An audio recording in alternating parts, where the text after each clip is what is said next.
What's up YouTube, Jeff back again, and today continuing my coverage of Samsung One UI 5.0 beta. Today I'm going to talk about my top 7 favorite features from One UI 5.0 beta 1.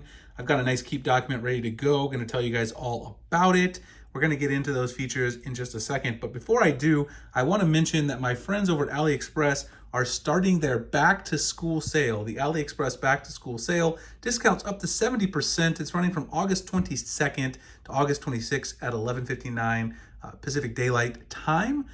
They did send out an awesome product for me. This is the page itself. I'm going to show you guys the product they sent me in a second, but this is the actual back to school sale page. I'll have the link for that in the description, of course. And then this is the product they sent to me, the Divoom Ditto Plus, which you guys have actually seen me talk about before. You can see some of the coupon codes there as well. They actually have some exclusive coupon codes for my subscribers. We'll talk about that in just a second. This is the product itself, the Divoom Ditto Plus. They sent me the black version, and I absolutely love this speaker. You guys have seen me talk about it a couple times before. It is a pixel art Bluetooth speaker.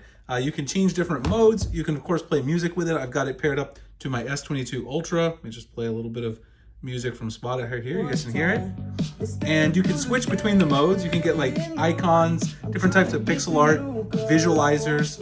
You can also get notifications inside here. So like you got your Instagram, your Twitter, your Facebook, all your notifications can come through.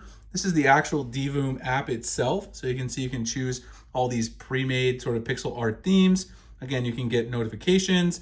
It's got help with sleep, alarms. You can customize absolutely everything on this speaker. And not only can you customize all this cool stuff, it looks amazing sitting on your desk. And in addition, the audio on the speaker is just fantastic. I love absolutely everything about it. So if you guys are interested in checking out the AliExpress summer sale, perhaps picking up a Divoom Ditto Plus in black, or they have a bunch of colors as I showed you guys earlier on the sale page, you can check out the discount codes. I'm going to have them right up here for you guys, and they'll also be in the description and the pinned comment. You're going to have several codes depending on how much money you spend. You get a certain amount of money off at the end of the day, and those will be in the description as well as on your screen. Definitely check out the AliExpress back to school sales, discounts up to 70% off. Huge shout out to them for sending me out a cool product that I really enjoy. All right, so next, let's go ahead and talk about One UI 5.0 and the top 7 features that I really enjoy in this beta. The first one being the new call backgrounds, which I had highlighted before, but let's talk about it in case you haven't seen it. If you go into your phone app, let me just make sure I don't put anyone on blast here. You go into your phone app, go up to settings, and if you go down here, you'll find call background. You can now change the call background. It starts with a default gradient. Samsung used to have a really plain call background for everyone, but you can now change these. Not only can you change the layout, you can change it like this, which you used to be able to do here. You can also change the background itself. There's some stock ones which you can change, obviously, and it's just gonna look a little bit different. You can do your Samsung emojis down here, and then you can also do add call background from gallery or AR emoji. So if you select from gallery, then you can use any photo to do like this, and then that would be set as your default call background, like for anybody. But if you go on a contact by contact basis, you can actually set this for each individual contact, which allows you to let you know who's calling right away just by looking at the photo that pops up on the screen. And that makes it pretty nice at the end of the day. The next thing, let me actually just go ahead and drag this to a pop-up window. The next one is Google Call Screen. Now, this is a feature that unfortunately isn't yet available in the US version of the beta, but if you go into the actual changelog, so go to software update, and here's the update for the beta. If you go into the changelog at the very bottom, I talked about this in the previous video, Samsung is bringing Google's call screen feature, which will screen your calls before you even answer them. Basically, it'll take the call, find out who's calling for you, and you can decide if you want to answer. That's rolling out in Korea and in Europe, but it's not yet in the US version. If you go into your phone settings and you scroll through, it should be up here. But even if you look through in other call settings, there is no call screen feature here yet. This would be a huge feature to bring to Samsung devices. I really hope it does come to the US. It seems like there's some regulatory issues, but call screen is one of my favorite Pixel exclusive features, and having that on my Samsung device is going to be huge. It's actually going to make it more difficult for me to go back to a Pixel for part of the year when the new Pixel comes out, because I love call screen, and having that on my Samsung device with all my Samsung customization is going to be a big deal. The next thing is the new multitasking options. You guys just saw one of them, which is the new gestures. You can swipe from the top of the screen. I finally got that down. I wasn't swiping from the full corner in my first video to go to pop-up view. You can also, when you're inside, let's say, let me close this. Let's say you're inside your recent apps menu, you can just take an app and drag it to the, I didn't drag it to the right space, drag it to the bottom to do a split screen view. And then of course you choose your other app like that. And that makes it really nice to enter your modes.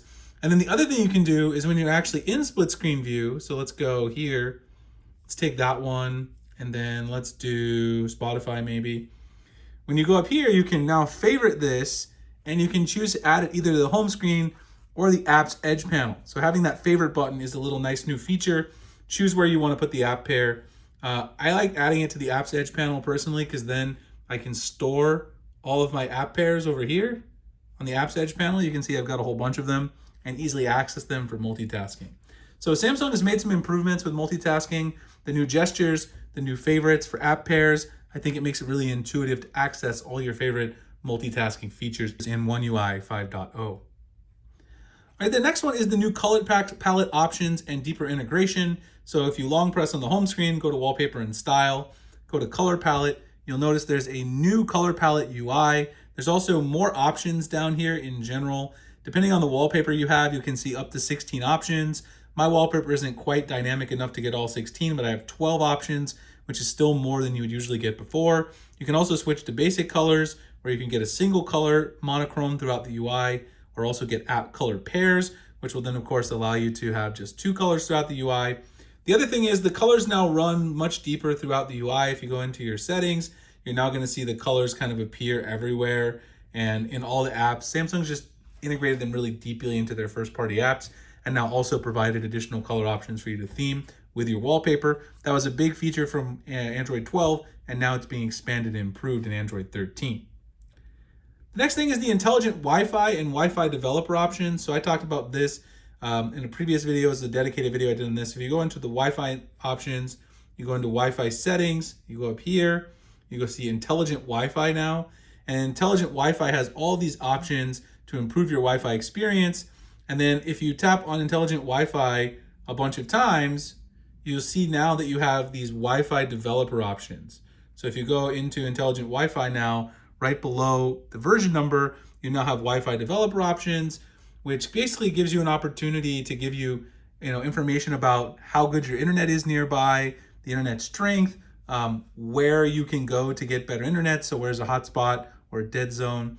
This is a really useful thing. I mean, I don't think a lot of people are going to find it because it's kind of hidden, but if you're a pro user, if you're someone who cares about this sort of thing, kind of a guy like me who's a really enthusiast, then it's something that you're really going to enjoy. And it's definitely a feature that I've found useful so far in using One UI 5.0. The next feature is stackable widgets. Stackable widgets lets you stack 2 widgets on top of each other and you can just scroll through them. This is now natively built into One UI 5.0. In the previous version, One UI 4.1, they allowed you to do this, but you can only do it in a more restricted way. There was only certain widgets you can combine. Now any widgets of the same size can just be dragged on top of each other. That'll combine them into a stackable widget. This is super convenient. It's one of my favorite features. Very useful addition to the home screen in One UI 5.0.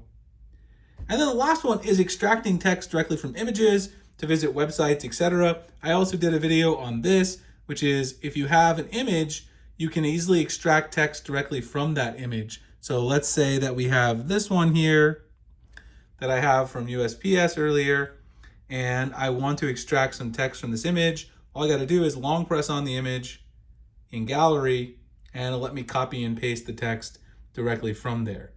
Now, the other thing you can do is it will recognize like websites and things like that. If there is a website in your photo, you can easily then find that website and visit it. Now you can see here in this photo, it recognizes Samsung's own website, and so it extracts that website and lets me go to the website right here, and I can actually visit the website directly from my browser and go directly into Chrome, which is currently my default. So these intelligent text extraction, website extraction options, they're quite fantastic. It just makes your life easier to get what you're looking for when you're trying to extract information from images. So those are my favorite 7 features in One UI 5.0. Let me know what you guys think. If you're running the beta, which features do you enjoy? Also, check out the AliExpress back to school sale. Coupon codes will be in the description. The Divoom Ditto Plus, an awesome product that they have on sale that you guys can also see. I did a full review on this earlier this year on the channel, but this is an amazing Bluetooth speaker, which is really fun just for your desk setup overall. Like, comment, subscribe if you enjoyed this video. Hit the notification icon for future videos like this, and I'll see you guys in the next one. Thanks a lot for watching.